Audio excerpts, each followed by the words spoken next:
Hey, crypto media friends, welcome to another early show. This is a bit of an early show. I wanted to jump in really quick because I do this show live. Please subscribe, hit the bell notification because if you don't hit bell notification, you don't get this live, or you don't get this even within a day. It seems like it takes a day or two in order for this thing to sort of actuate through. But I wanted to quickly jump on and talk about what's going on with AWS. I think a lot of you may have experienced some minor slowdowns yesterday with AWS and Amazon Web Services.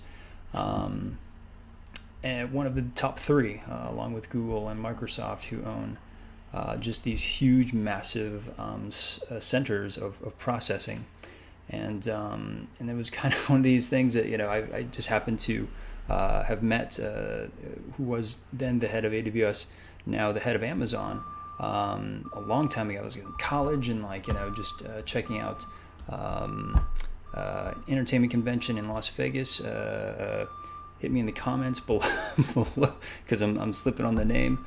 But it's great convention where they come technology and entertainment meet to sort of figure out the latest in terms of technology and delivering for artists. And so it was just like this, this dude was just standing there just like next to this sign, just like AWS, what the heck is that? Nobody knew what it was. Nobody cared at the time. But in talking with the guy, I was just like, this is genius. This is absolutely what, that having empty downtime for just a huge army of servers would benefit, other people, etc. And so now it's the biggest moneymaker in Amazon amongst all of its holdings. Nothing makes more money than AWS by far, and certainly the most profitable. The disruption that is AKASH is that, imagine those servers, you don't have to own them now with AKASH. You can just subscribe in a sense to AKASH, be part of their network, and any server. And this is why there was a big misnomer about mining and staking with having devices. And so when you have devices like that, it seems like, yeah, great, we can mine. But what if you had these servers already and you were able to outsource, in a sense, your own downtime? By becoming a part of this network, you can do that. So it makes a lot of sense for those who own farms, who are not AWS, who are not Google, who are not Microsoft. And when you have this massive network, it becomes decentralized, and you don't have, what if there's a power outage within this certain area, and that one central centralized space of AWS goes down, and you have lack of services, and it strains other areas of the network. If you're working with a global network of independent, and again, you can even become on AKASH. I feel like I'm shilling the hell out of this thing. But I just wanted to illustrate sort of like this stuff for you, because the price is kind of insane right now and insanely low. And it's headlines like these that really start to get people looking as to how this can be improved. The headlines that we're seeing now for service disruption, when your Netflix isn't working, people want to know why, right? So, and this affected Disney Plus, Slack. I mean, this affects a lot of people, and including projects that Feudals was one. A lot of NFT projects, a lot of gaming projects in the space still rely on AWS because it is the fastest, and it is at the time, at this time, it gives you sort of this the security of being with the quote unquote best and fastest. Well, you put them with them, and so if it goes down, you put them with the Porsche, if you will, of internet services, and so compute services. And so when you have headlines like these, you have the public feeling sort of the disruption. People start looking for the solution, and the solutions to these things like Venmo, which I saw, Roku, Fidelity Investments, NPR's own apps, it was really widespread. And I mean, you can just imagine sort of the vulnerability, the thought of the vulnerability as a society that we're so centralized. Now, that's the scary thing as well, obviously, is like, AKASH they used to call themselves the unstoppable cloud. It was very Skynet. It was very, very frightening in a sense, because it is unstoppable if it's decentralized. And that's the whole point of decentralization, is to provide solutions and disruption within a space that allow scale, but also at insanely reduced cost. So in terms of the cost to run a network, we talked about, when it comes to running video delivery network for Amazon, it's about $7 a day just to hold a video in a server that's able to deliver to you. And we talked about Netflix and how they decentralize that a bit by doing that into quote unquote localized servers. So you're dealing with like a West Coast server, and they think West Coast, because they know the metrics of what they think you're going to watch, they preload it literally with a copy, bring the copy, and they download that copy right into, not like it's a disk, but but they deliver that copy right into the servers in multiple sources, so that it can flow at different resolutions, so that if you get a slowdown or a stoppage, it's going to go a step down to the next resolution, lower resolution. Something like AKASH does this in a global scale, all at once, and localized. So if something is as close to you as literally next door, somebody might be running an AKASH node, and be able to deliver that with incredible speed, or something in the city, etc. And so when you're dealing with a network as far spread as web as this, with the cost reduction of nearly 90%, you're looking at something that can really disrupt one of the biggest money-making, lucrative businesses on the planet currently. And the demand is only going to go an order of magnitude higher because of the stronger demand for video, of the stronger demand for the metaverse. Because in the metaverse, as I'm showing you guys sort of in these videos, the intensity of running something like Unreal Engine, of running, mapping, the NFT onto your character. All these things take resources and compute power that AKASH is able to accommodate. And what I love about, again, sharing about this is you're starting to see Polygon. They just made an announcement last week that they're partnering with AKASH to help alleviate some of the network problems. I've shared with you the first NFT metaverse project, NFT project on Cosmos, that just happens to also be running on the Cosmos network. And so AKASH, being on the Cosmos network, was able to make that partnership to allow them to experiment in essentially what is the future. And I think that a lot of hype goes to Polkadot right now, because they are just this flag of sort of like, hey, this is the future of interoperable blockchains that are able to interoperate with each other without everyone getting on the same Ethereum machine and download and like just bogging down that machine. So when you have interoperable, you have one set, just on DeFi, you have one project that just happens to be running this metaverse. They can interact, and they can also be on their own and have like their own, I don't have to worry about trading delays because there's an NFT drop over here, on this marketplace, and gas fees go up to $1,000. So it's helping to solve a lot of problems, by placing themselves on the Cosmos network, and there's going to be soon interoperability throughout all blockchains. And right now in the Cosmos network, they have interoperability between the blockchains within that Cosmos network.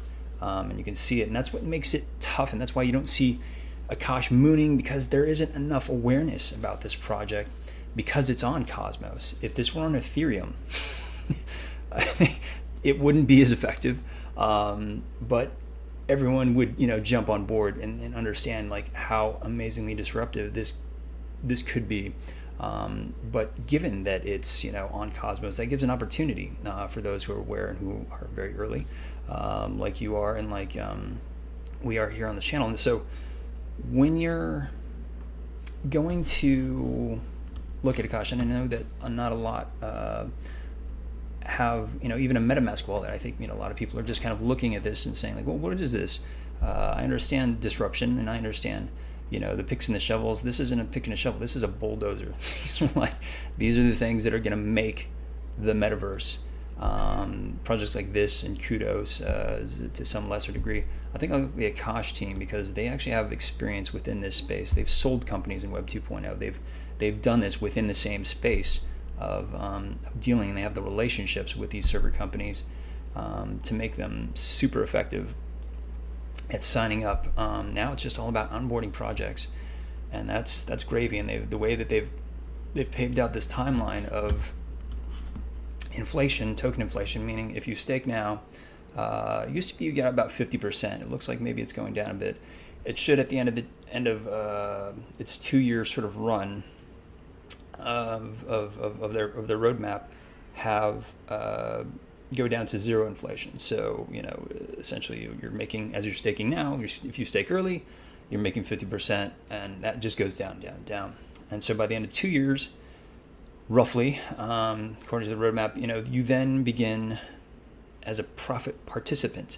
So what you lose in inflation, you now should be gaining in profit participation, which is super, super powerful. I don't think I've seen tokenomics quite like this before, because honestly, there's nothing that makes money in our space. It turns over money. But we're talking about a service, an actual service that's functioning right now that you can go see. You can go, to AKASH.network, and you can kind of, poke around, especially for the developers on the developer side. You're going to see a lot of the welcomingness, and, because this is the challenge right now of AKASH is they've already got the servers set up, the networks, they're ready, because they're all existing networks. They're there, and they all want a part of AKASH because they want, their downtime to be profitable. And so they've all signed up, they're ready to go. And now it's just about onboarding, like Polygon here, onboarding great services into the community. And so the token is challenging to get. And I think that's why this is such a great opportunity, because before Osmosis, which is the DEX that is in the Cosmos network, you could only get it at Bitrex, Bitmart. I mean, I got mine at Bitmart like a year ago, and it's just a little less than a year ago, the beginning of this year, I'd say. And so, there were only, and then Gate.io, which is, a great exchange that has a lot of, up and coming coins. And so it was just like there's no, major, massive platform to get these on. And so for the retail investor, I think they're still kind of in the dark, which is why, I'm advising, it's, no financial advice here, but I'm advising to take a serious look at, it now, given the pricing, given the FlashCrash, because you're looking at probably the only opportunity to get in on this before the headlines take hold and the marketplace begins to really understand, because this marketplace is based on the potential and seeing the potential. So you have to go to, my method nowadays is going and getting the Cosmos, where is it? Cosmo or Atom? Sorry, the Cosmos coin, which is Atom, and so that is widely available. It's on your Coinbase. It's on most major exchanges, and so once you get into that, then you go to Osmos. Now this is the challenging part, is you'll have to get a Cosmos wallet, Cosmos Station. I forget the names of the wallet specifically, because I only deal with just that part of it, because my interface ends up being Osmosis. And so once you go to app.osmosis,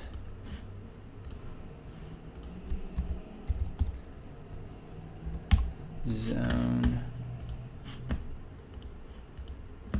then you take your Atom, and this is the AMM interface that you should be familiar with, and you take your Atom and you can switch it for whether that's Cosmos or AKASH. So here's where you make the switch, and this is how you acquire the token. Once you acquire the token, you can get into other areas of staking and earning that passive income until it starts to make a profit. And again, this is why this is it's like, it seemed like just such a no-brainer in terms of like looking at the picks and the shovels of the space and making taking a good look, we'll say, at these, and because you're able to stake, get 50% APY until it makes a profit, ostensibly. Like, who knows when it starts to really make money, but you're going to share in not just its profits, but as it's functioning. And so, they figured out the tokenomics however they wanted, but you'll start to begin to share of the network as the network grows. And so with partners like Polygon, this network is going to grow. With headlines like AWS disruptions, this is going to gain interest. And so I just want to introduce you guys to it. I know I talk a lot about it from time to time because I'm seeing so many great use cases for it as we're pushing into the metaverse, and as the demand for compute, the demand for these decentralized services are super necessary for the actualization of the metaverse. Because without it, I mean, do you really want to be in, like, even when my kids are playing Roblox, or like, it just becomes a very we'll accept that call a little later. It becomes very hard to see sort of like how millions of people are going to be jumping onto the metaverse in their individual experiences with their individual video streams, leveraging like so many great technologies at the same time, balancing those. The processing is incredible, and the intensity of the processing is incredible.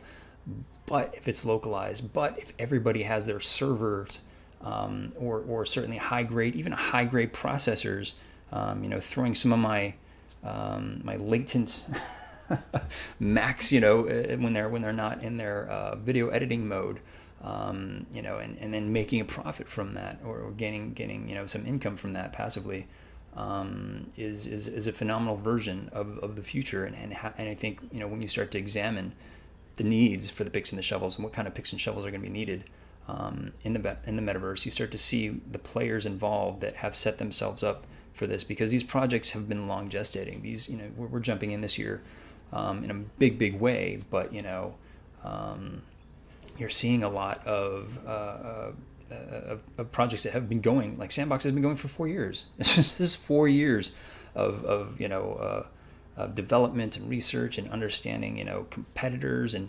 expertise that's now being delivered to you now, in this really amazing time, perfect time, where the wind is at their back. So like, subscribe, hit the bell notification. I do this live, and I do this so that you guys can understand as artists and as creators to the tools that are coming for us to allow us to create in this space, and really create something that is special, and I say again with a little asterisk, a bit scary, unstoppable. So I hope you remain unstoppable,